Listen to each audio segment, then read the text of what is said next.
Nasabat ang mahigit 300,000 pisong halaga ng shabu mula sa isang drug suspect na matagal nang sangkot sa pagbebenta ng ilegal na droga sa Barangay Rizal, La Paz, Iloilo City. Sa bisa ng isang buy-bust operation na isinagawa ng kapulisan, nasabat mula sa suspect ang mahigit 300,000 pisong halaga ng hinihinalang shabu. Magbabalita dyan si Patrolwoman Lynette Sablon. Nasabat ng mga operatiba ng Iloilo City Drug Enforcement Unit ang tinatayang 376,000 pesos na halaga ng hinihinalang shabu sa isang matagumpay na buy-bust operation sa Barangay Rizal, La Paz, Iloilo City nito lamang ika-6 ng Hulyo taong kasalukuyan. Matagumpay na naaresto ng mga tauhan ng CDEU sa pangunguna ni Police Captain Ryan Christ Inot, Officer in Charge, ang suspect na si alias Angelino, 32 anyos at residente ng nasabing lugar.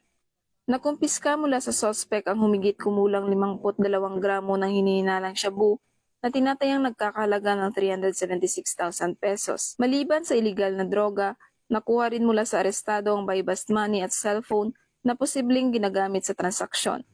Dagdag pa ni Police Captain Inot na isang linggong masusing surveillance ang isinagawa sa suspect. Ang matagumpay na operasyon ay resulta ng ulat at pagkikipagtulungan ng mga opisyal ng barangay sa kapulisan. Inilantad sa investigasyon na matagal nang sangkot ang suspect sa pagbebenta ng ilegal na droga sa lugar.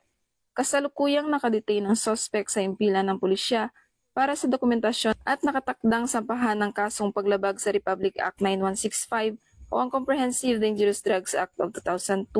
Ang pagkakahuli kay alias Angelino ay isa sa mga anti-drug operations sa lungsod na matagumpay na naisagawa ng mga kapulisan ng Iloilo City. Ayon sa CDEU, patuloy ang kanilang koordinasyon sa iba't ibang barangay upang matiyak ang kaligtasan ng mga mamamayan laban sa banta ng kriminalidad at kalakalan ng ipinagbabawal na droga.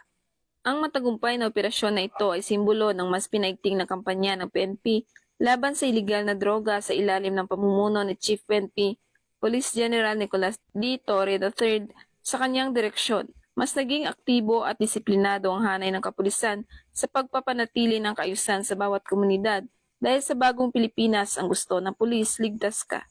Mula dito sa Police Regional Office 6, ako ang inyong Police News Network Correspondent, Patrolwoman Jolabel Alvior, alagad ng batas tagataguyod ng Balitang Pulis.